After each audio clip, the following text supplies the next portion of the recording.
Olá, bom dia! Seja bem-vindo ao programa Palavras de Vida da Arquidiocese do Rio de Janeiro. Um programa que há 48 anos entra na sua casa. Fique com a gente com a nossa programação. Olá, bom dia Padre Arnaldo e um bom dia a você que nos assiste nessa manhã de domingo em mais um Palavras de Vida, o programa oficial da Arquidiocese do Rio de Janeiro na TV Brasil. E antes da gente começar, eu já quero te convidar a ficar por dentro de tudo que acontece aqui no nosso programa. Para isso, basta fazer a sua inscrição no nosso canal oficial no YouTube.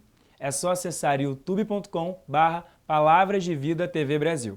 Lá você encontra todos os programas que já foram ao ar e ainda confere matérias especiais feitas pela nossa equipe. E agora, vamos para o Vaticano acompanhar a catequese com o Papa Francisco.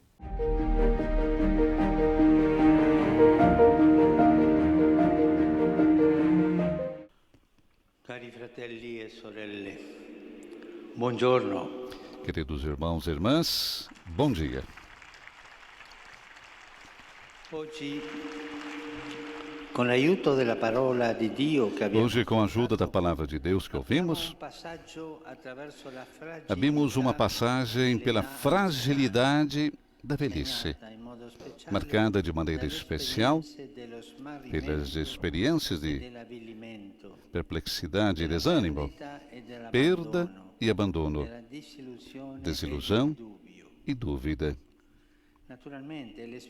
Naturalmente, experiências de nossa fragilidade diante das situações dramáticas, às vezes trágicas da vida, podem ocorrer em qualquer momento da vida.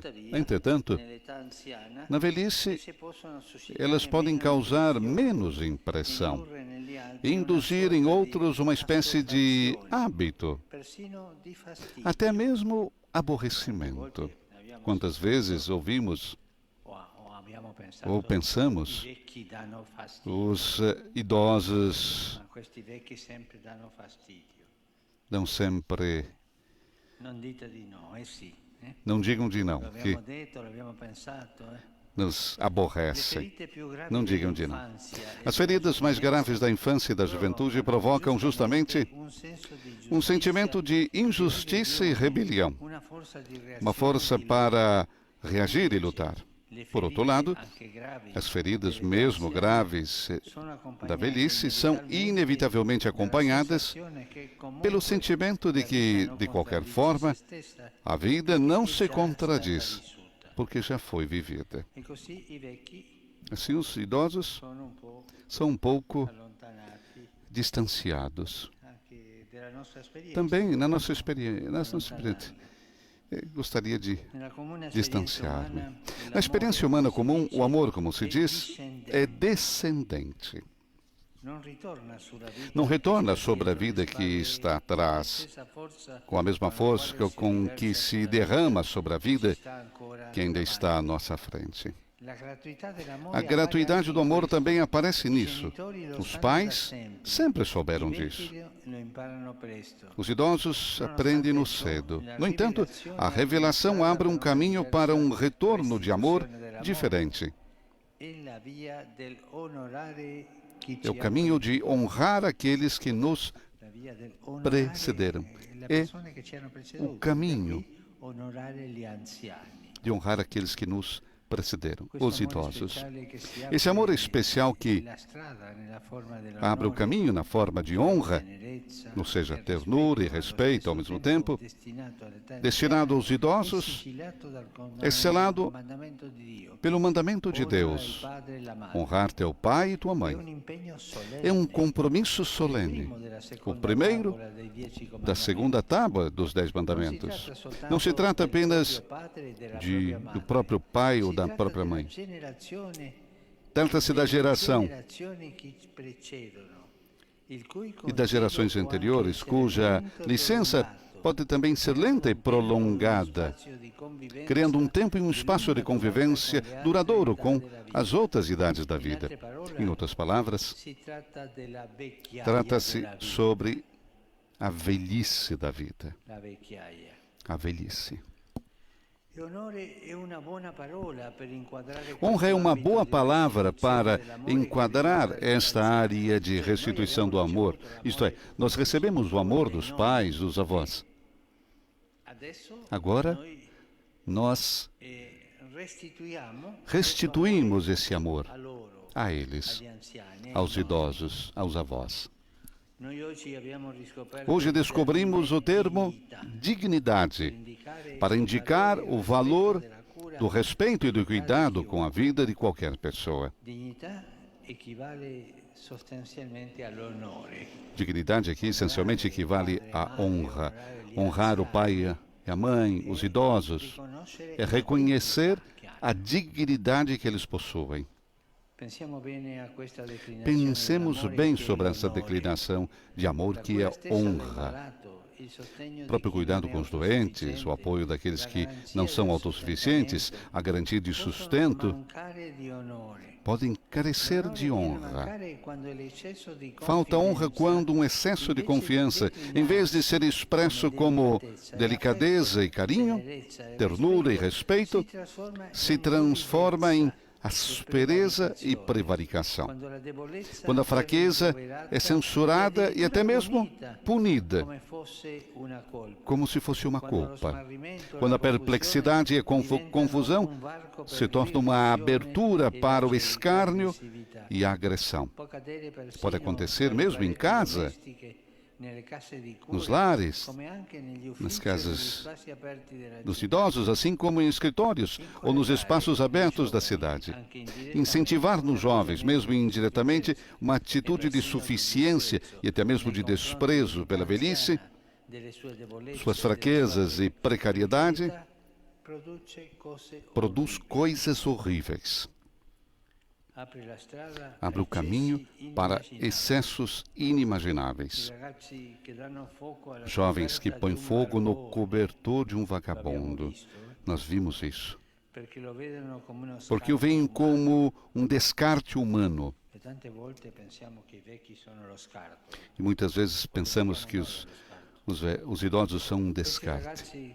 Esses jovens que deem fogo a um cobertor de um vagabundo são a ponta do iceberg, ou seja, de desprezo por uma vida que, longe dos atrativos e impulsos da juventude, já aparece como uma vida de descarte. Descarte é a palavra aqui. Desprezar os idosos e descartá-los da vida. Colocá-los de lado. Colocá-los de lado. Esse desprezo que desonra o idoso, na verdade, desonra todos nós. Se eu desonro um idoso, desonra a mim mesmo. O livro de Eclesiastes que ouvimos no início é justamente dura sobre essa desonra, que clama por vingança aos olhos de Deus. Há uma passagem na história de Noé que é muito expressiva a esse respeito. Não sei se vocês recordam. O velho Noé, herói do dilúvio, é ainda um grande trabalhador. Fica em consciência depois de ter tomado alguns copos demais. Idoso, e bebeu demais. Seus filhos, para não acordá-lo em constrangimento, o cobrem suavemente, olhando para baixo com muito respeito. Esse texto é muito bonito e diz tudo sobre a honra devida ao idoso. Cobrir as fraquezas do idoso para não fazer vergonha. Um texto que nos ajuda muito. Apesar de todas as provisões materiais que as sociedades mais ricas e organizadas disponibilizam para a velhice, das quais certamente podemos nos orgulhar, a luta para restaurar essa forma especial de amor, que é honra, ainda parece frágil e imatura. Devemos fazer tudo o que estiver ao nosso alcance para apoiá-la e encorajá-la, oferecendo o melhor apoio social e cultural àqueles que são sensíveis a esta forma decisiva de civilização do amor. E sempre gostaria de aconselhar os pais, por favor, aproximar os filhos jovens aos idosos. aproximar sempre. E quando o idoso está doente, um pouco fora de cabeça, aproximá-lo sempre. Que saibam que essa é a nossa carne, aquele que possibilitou que estivéssemos aqui. Por favor, não distanciar os idosos. Se há uma outra possibilidade de ir numa casa de repouso, vão encontrá-los. Levem as crianças para encontrá-los. São a honra da nossa civilização, os idosos, que abriram as portas. E muitas vezes os filhos se esquecem disso. Digo uma coisa pessoal. Eu gostava em Buenos Aires de visitar as casas de repouso. Ia frequentemente. Visitava cada um.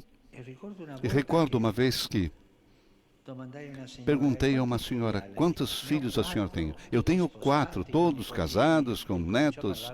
E começou a falar da família. E eles vêm, sim, sempre. Quando eu saí, a enfermeira disse: padre, ela disse uma mentira para cobrir os filhos. Há 6 meses que ninguém vem visitá-la. É descartar os idosos e pensar que os idosos são materiais de descarte. Por favor, é um pecado grave. Esse é o primeiro grande mandamento. É o único que diz o prêmio: honra o pai, a mãe, e terá vida longa sobre a terra. Esse mandamento de honrar os idosos nos dá uma bênção, que se expressa dessa maneira, através da vida. Por favor, preservar os idosos. Se perdem a cabeça, preservem-nos. Porque eles são a presença da história, a presença da minha família. E graças a eles, eu estou aqui, podemos dizer nós, todos nós. Graças a eles eu sou vivo. Por favor, não deixá-los sozinhos.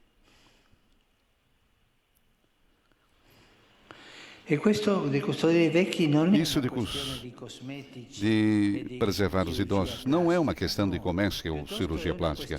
Ao contrário, é uma questão de honra, que deve transformar a educação dos jovens sobre a vida e suas etapas. O amor pelo humano, que nos é comum, incluindo a honra pela vida vivida, não é um assunto para os idosos. Trata-se antes de uma ambição que fará brilhar os jovens que herdam suas melhores qualidades. Que a sabedoria do Espírito de Deus nos conceda a abertura do horizonte desta verdadeira revolução cultural, com a energia necessária. Muito obrigado.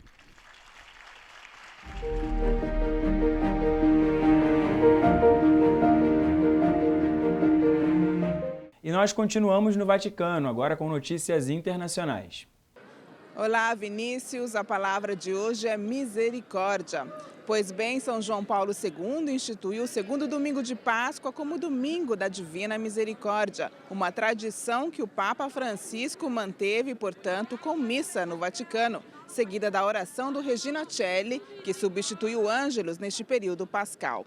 Hoje também as igrejas orientais que seguem o calendário juliano celebram a sua Páscoa e recebem a mensagem de Francisco.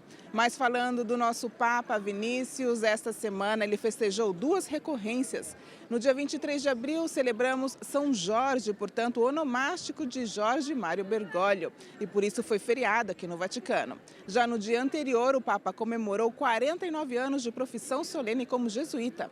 Mas agora gostaríamos de propor um dos grandes eventos destes dias aqui no Vaticano. Francisco recebeu cerca de 80 mil jovens de toda a Itália em peregrinação a Roma. A mensagem do Papa é para que sejam corajosos, para se lançarem sem medo, pois a vida é bela, disse o pontífice.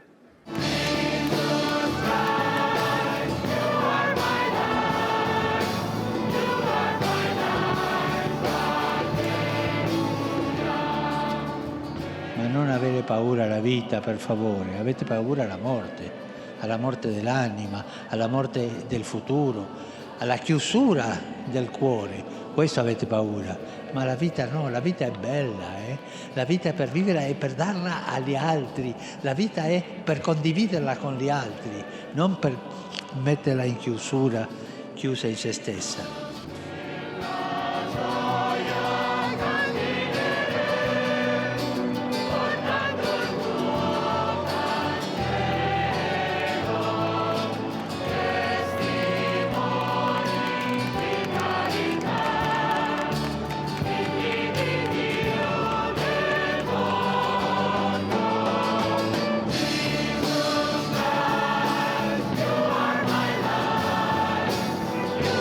Padre, Figlio e Spirito Santo.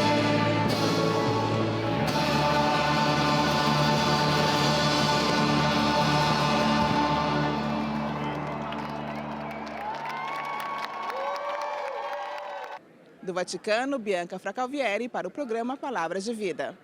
E na semana que vem voltamos com mais informações de Roma. No próximo bloco você confere as últimas notícias direto de Brasília no boletim Igreja no Brasil. Voltamos em instantes.